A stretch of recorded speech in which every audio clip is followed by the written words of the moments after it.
뭐 유례 없는 인플레이션 국면에 들어갔고요. 저는 그것을 거시경제학적으로 보면 큰 틀의 변화, 그러니까 패러다임 시프트라고도 얘기를 하고 있어서 인플레이션이 높아지고 좀 수그러들 겁니다. 네. 실제 OECD, IMF, 월드뱅크의 향후 전망 프로젝션을 보면 올해 6, 7%의 소비자 물가 상승률이 내년도 한 3, 4%로 줄어들고 있어요. 물론 우리가 바라보는, 중앙은행들이 바라보는 목표 2%까지는 2, 3년 뒤에 간다라는 가정을 깔고 있지만 올해보다는 내년이 숫자적인 측면에서는 줄어듭니다. 그런데 올해와 내년을 비교하는 게 아니고 코로나 이전에 1%, 2%보다는 여전히 높은 수준이고 그런 수준이 적어도 2, 3년 동안은 지속될 수 있다라는 의미에서 저는 여전히 인플레이션은 ING라는 생각을 갖고 있습니다. 지금 12월 연말 산타랠리 오나요? 라는 질문 드려야 될 것 같은데 네. 사실 공매도 금지 효과 때문인지 네. 이때 훅 뜨고 나서 네. 지금 조금 그래도 2,500선을 잘 지켜주고 있거든요. 네. 물론 12월 분위기가 어떨지 또 봐야겠습니다만 연말에 한 번 더 불타오를 기회가 있을까요?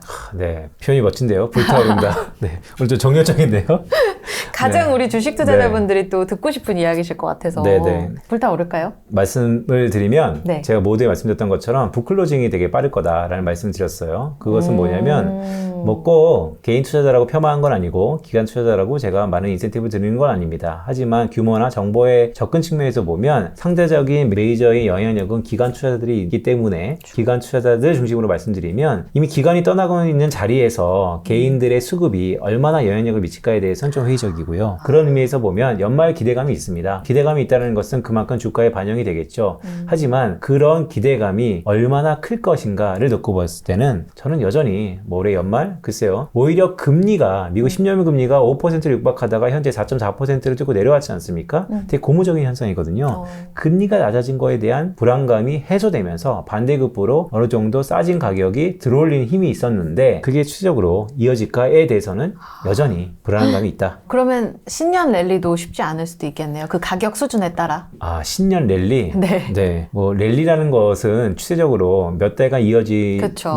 추세인 것이죠. 모두에 말씀드렸던 것처럼 글쎄요, 전 주가는 유동성의 힘일 수도 있어요. 제가 생각하지 못하는 유동성의 힘으로 주가를 끌어 올릴 수 있을 것 같습니다. 하지만 제가 갖고 있는 메이저인 네. 실물 경제 측면에서 놓고 보면 여전히 실물 경제는 불안하다. 오히려 미국은요, 올해 3분기에 4.9%까지 전기비 연율로 성장하지 않았습니까? 미국의 GDP 사이즈를 보면 상당히 이례적고 고무적인 성장세인데요. 5% 가까운 성장. 맞습니다. 와. 잠재 성장률이 2% 초중반이니까 네. 잠재 성장률의 2배 이상. 그것을 반대로 얘기하면요. 좀 더 네. 쉽게 오버페이스한 것이죠. 아. 네, 마라톤은 뛰는데요. 오버페이스 할 수 있습니다. 그러면 그 다음 속도는 많이 느려지죠. 네, 아마 쓸 수도 있습니다. 네, 그런 의미에서 올해 4분기, 적어도 내년 1, 2분기에는 경기 침체에 육박한 성장률 자체가 상당히 둔화 국면에 지속될 것이다 라는 생각을 갖고 있습니다. 북클로징 이야기 그러니까 기관들이 이미 다 정리 이제 포지션을 다 청산하고 네. 이제 올 한 해를 마무리하기 때문에 거래량이 개인들의 수급만 남을 수 있다. 그런 측면에서 과연 추세적인 랠리 올까라는 게 첫 번째 의구심이었고 실물 경제 여전히 안 좋고 특히 미국을 중심으로 달이 차면 또 기울지 않습니까? 네. 그런 측면에서 또 실물 경제에 대한 기대가 높지 않아서 추세적인 랠리 어려울 수 있다. 두 번째로 좀 정리를 해보고요. 지금 여전히 이제 현금을 들고 계신 네. 주린이 분들이 네. 있어요. 그러니까 올해 기회 못 잡으신 분들, 네. 올해 특히 뭐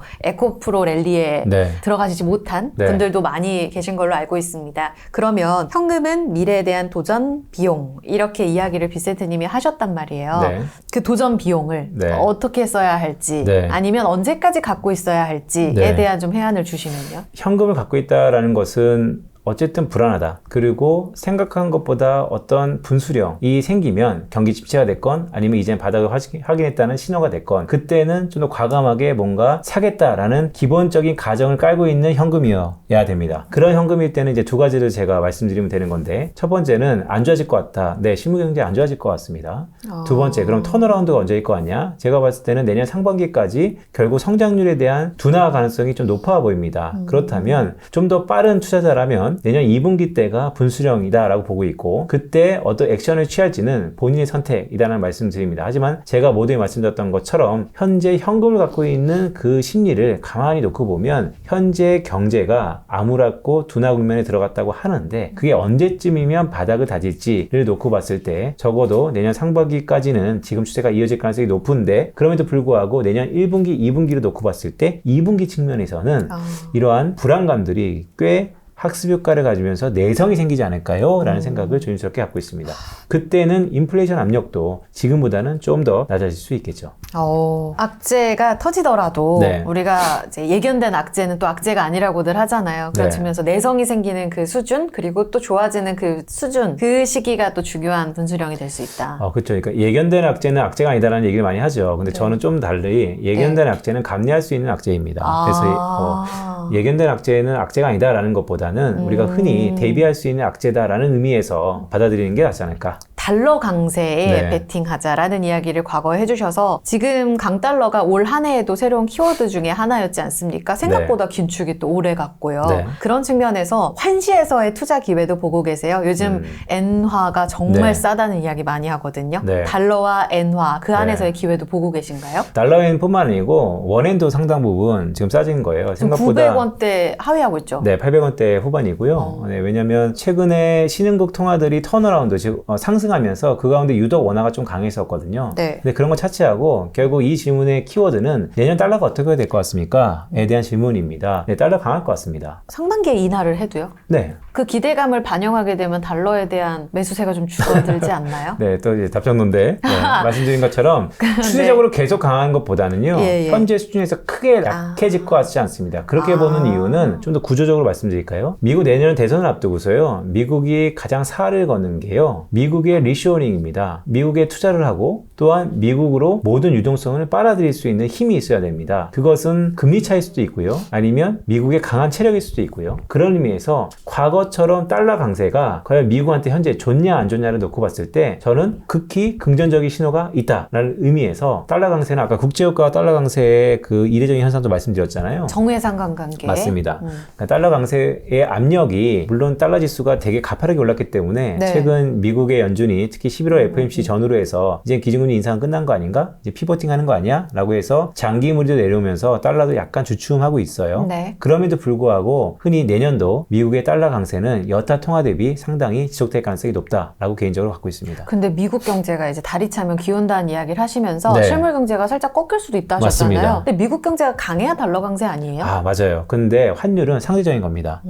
네. 1등, 2등을 타 통화 주는 거죠. 대비. 그렇죠. 그러면 달러가 강해지면 어떤 일이 발생할까요? 우리가 강달러 네. 때 우리 힘들다는 이야기 뉴스로 많이 본 것 같거든요. 네, 지금 달러 강하죠. 네, 지금하고 똑같습니다. 지금이 달러 강세의 기간이거든요. 네. 그러니까 지금하고 비슷할 것 같습니다. 그래서 적어도 내년 상반기까지는 달러 강세 압력이 높아질 수 있다는 가정에서 제가 한국 경제도 그렇고 전반적으로 내년 상반기에는 좀 불안한 면이 높습니다라는 말씀을 드렸고요. 만약에 미국 연준이 정말로 의미 있을 만한 피버팅, 그 경기 침체를 동반하든 안 하든 기준금리 인상을 완전히 마무리했다라고 공식적으로 선언하고 이제는 인하에 접어들었다라고 했을 때는 달러는 약해질 것 같습니다. 그러면 엔화의 역대 최저치가 네. 의미하는 바는 뭐예요? 뭐 두 가지가 있겠죠. 저는 또 반대급부로 BOJ, 일본 중앙은행이 네. 통화정책 정상화가 가까워지고 있다. 긴축할 것 같다. 네. 엔저를 오랫동안 용인해 왔잖아요. 일본이. 네. 근데 왜 이제 그럴까요? 일본 경제가 살아나지 않아서?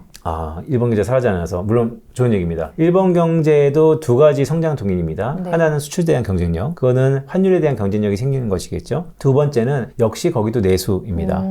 그럼 내수가 가장 중요한 것은 임금입니다. 일본은 춘투라고 해서 임금 협상이 매우 중요하거든요. 일본은 현재 소비자 물가 상승률보다 임금 상승률이 5%로 높았다가 최근에 다시 소비자 물가 상승률보다 임금 상승률이 낮아졌어요. 그렇다면 뭐냐면 실질 임금이 마이너스입니다. 실질 임금이 마이너스면 BOJ의 현재 통화정책 완화 스탠스가 지속될 가능성이 높아요. 그래서 제가 말씀드리고 싶은 것은 엔화가 약해지는 것은 거시경제 쪽으로 어떤 포인트가 있습니까? BOJ의 정상화가 가까워졌다라는 게 첫 번째 포인트고요. 그러면 그것을 우리가 예단하기 위해서, 대비하기 위해서는 어떤 경제 지표를 봐야 될까요? 라고 하면 저는 일본의 실질 임금, 즉 일본의 임금 상승률이 소비자 물가 상승률을 얼마나 지속적으로 뛰어넘을 수 있을 것인가. 네. 만약에 일본의 임금 상승률이 소비자 물가 상승률을 뛰어넘는다면, 그게 네. 지속된다면 일본의 중앙은행인 BOJ는 네. 통화정책 정상화를 할 것이고 예. 그때 달러에는 내려올 것이다. 엔화는 강세로 전환할 것이다. 그러면 엔화 살까요? 지금 말씀드렸던 것처럼 아직은 아니다. 네. 왜냐하면 일본의 임금 상승률이 유독 지난달부터 다시 한번 소비자 물가 상승률보다 낮게 형성되고 있다. 그러면 BOJ의 통화정책 완화 스탠스는 적어도 지속될 가능성이 높다. 그러니까 엔화 약세 때문에 수출 기업들은 좋을지언정 네. 지금 내수 쪽을 봤을 때 일본이 실질 임금이 물가 상승률보다 조금 하회하는 그러니까 네. 결국은 이 내수를 구축하는 그 소득이 조금 흔들리고 있어서 네. 이것이 잡히기만 하면 그때부터는 BOJ가 정상화에 들어갈 수 있기 때문에 네. 그때가 엔화 강세 국면이다. 네, 그렇죠. 그러니까 아. 만약에 엔화를 더 살자 말 거냐를 놓고 봤을 때 결국 네. 엔화의 흐름을 전망하는 것인데요. 예. 네, 그런 의미에서 보면 BOJ가 움직여야지 엔화의 방향성이 바뀔 것 같고요. 저는 BOJ는 임금의 상승률에 따라서 바뀔 네. 것 같습니다라는 말씀을 드리는 것이죠. 요즘 엔화가 너무 싸다라는 이야기 하면서 네. 이제 곧 BOJ에서 정책적인 측면에서 스탠스를 내놓을 거다라는 이야기들을 주식시장에서 정말 많이 했는데 네. 왜 긴축을 안 하지?에 대한 답을 사실 지금 주셨네요. 맞습니다. 아. 그래서 한 발짝 더 나가면 뭐 월부 구독자분들은 센스가 좋으니까 네. 생각보다 BOJ의 통화정책 정상화는 2024년 완만할 것이다. 알겠습니다. 네. 답까지 주셨네요. 내년에 우리 참 힘들 수도 있겠지만 수출의 턴어라운드 가능성을 보고 그 추세가 연결되는지 지속되는지를 보자라는 이야기를 해주셨거든요. 네. 우리나라가 내년에 타 국가 대비 네. 그리고 올해 대비 네. 뭔가 상대적으로 비교 우위를 가질 만한 산업이 뭐라고 보세요? 뭐 딱히 떠오르진 않습니다. 딱히 떠오르진 않아요. 수출이 턴어라운드 하면 네. 여기에서 뭔가 비중국 네. 측면에서 좋아질 산업들은 눈여겨봐야 네. 되는 거 아니에요? 그러니까 센터님? 이제 답을 정해놓고 물어보시는 것 같아요. 답정 나였나요? 네, 이렇게 좀 말씀드리죠. 네네. 한국 수출이 턴어라운드 하고 있다는 건 바닥을 다지고 올라가고 있습니다. 하지만 제가 강조드리고 싶었던 것은 규모 측면에서요. 네. 과거에 가장 좋았었던 때를 대상으로 하지 않더라도 이전의 정상 수준으로 가기에는 다소 시간이 걸릴 것 같습니다. 과한 기대는 섣부를 수 있습니다라는 말씀을 먼저 드리면서 예. 두 번째는 그럼 구조적으로 어쨌든 중국에 대한 영향력이 줄어듦에도 불구하고 규모가 늘어나는 것은 의미가 있는 것이거든요. 그러면 어떤 측면에서의 수출이 잘 될까가 되게 중요한 포인트인데요. 네. 물론 성장 산업이 다 잘 되겠죠. 뭐 반도체를 비롯해서 2차 전지뿐만 아니고 다양한 부분이 잘 될 거지만 그래도 하나의 우리 내러티브를 좀 말씀드리면 내년은 무슨 해죠? 정치해죠. 네, 내년 정치해죠. 선거가 많아서. 네, 특히 1월 달에 대만 총통 선거를 비롯해서 11월 달에 미국 대선이 있습니다. 즉 미중의 예. 패권 경쟁에 가장 영향력이 미치는 정치적인 이벤트가 1월 달과 11월 달, 즉 처음과 끝을 장식하는 건데요. 예. 그런 의미에서 이 패러다임 변화 속에서 한국 수출이 갖고 있는 포지션도 매우 중요할 거라고 봅니다. 화면을 보시는 것처럼 내년 대선에서의 키워드가 있는데요. 네. 뭐 다양한 게 있어요. 뭐 트럼프 대통령이 다시 되면 다시 한번 전통 산업인 석유로 갈 것이다. 바이든이 재선에 성공하면 이제 2차 전지 아니면 신재생 쪽에 탄력을 붙을 것이다. 근데 그것은 뭐 선무당도 알 수 없는 것이죠. 하지만 공통 분모가 중요합니다. 선거는요, 결과를 예측할 수는 없어요. 뭐 누가 되든 뭔 상관입니까? 하지만 중요한 아젠다가 중요한데 제가 봤을 때는 타도 중국일 가능성이 높다. 그리고 미국의 부흥일 가능성이 높다.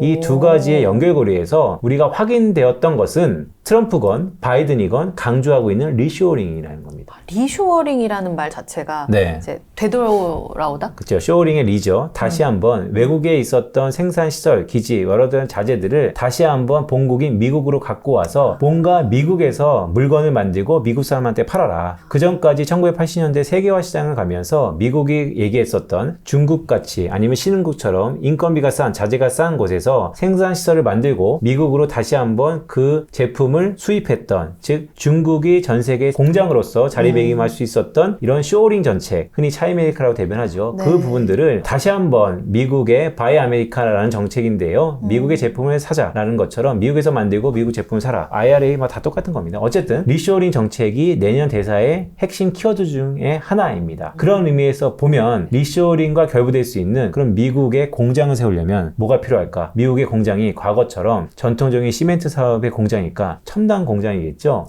그럼 거기에 들어가는 반도체, AI, 로봇 이런 것들은 자연스럽게 우리가 생각할 수 있는 주력 수출품일 것이다. 그러면 한국의 반도체 글로벌리 경쟁력이 있죠? 제2의 2차 전지 아니면 AI, 로봇 과연 경쟁력이 글로벌리 얼마나 있는지를 여러 가지 타진해서 그쪽 방향성이 섰기 때문에 그 관련된 산업과 좀 더 들어가서 뭐 종목이라면 종목 공부해보면 답이 있다라는 말씀을 드리면서 요거 하나만 좀 강조하고 싶은 거는요. 네. 오른쪽 차트예요. 내년에 트럼프가 될지 아니면 트럼프가 될지 어떻게 알고 리쇼어링 정책을 주장하는가에 대한 챌린지가 있는 것이죠.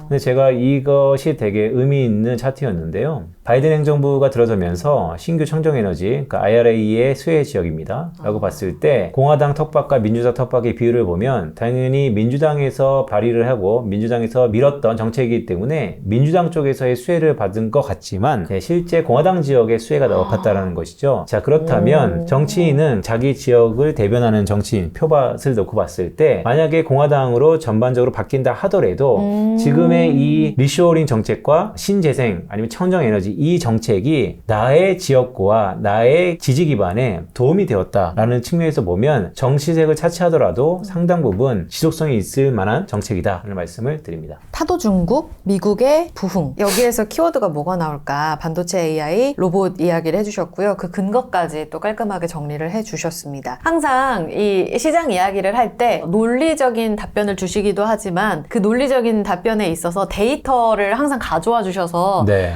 정말 도움되는 이야기들을 정말 많이 해주시잖아요. 네, 아유, 고맙습니다. 왜냐면 이 데이터가 없으면 제가 갖고 있는 그나마 무기라고 할 수 있는 게 없어요. 또 네. 겸손함까지 장착을 하셨는데 우리 월부 구독자분들 한 해도 너무 고생 많으셨고 특히 우리 구독자분들 어제보다 나은 나를 위해 네. 정말 열심히 공부하시거든요. 네. 아, 되게 좋은 말입니다. 제가 삶을 사는데 되게 모토인데요. 적어도 어제보다 오늘이, 어제 6시에 일어났으면 저는 오늘 6시 5분에 일어납니다. 그런 것처럼 5분 더 자세요? 어제보다 오늘이 모든 게 달라진다는 거죠. 어떤 어떤 하나라도 달라지는 거죠. 5분 더 자는 건 아닙니다. 5분 덜 네. 자야 되는 줄 네, 알았거든요. 6시에도 다시 55분으로 바꿀까요, 그럼? 네. 어쨌든 제가 네. 볼 때는 경험이 최고의 스승입니다. 인생에 정답이 없는 것처럼 어떤 한 곳에 의지하고 정보를 얻는 것도 매우 중요하지만 본인만의 투자, 잣대, 시계를 구축하는 것이 그 무엇보다도 중요하고요. 그럴 거라면 경험이 최고의 스승인 것처럼 일단 저지르라 라는 생각을 늘상 가지면서 다방면에 불확실한 2024년도 대응하는 방면을 가지셨으면 좋겠다라는 짧은 소회를 말씀드립니다.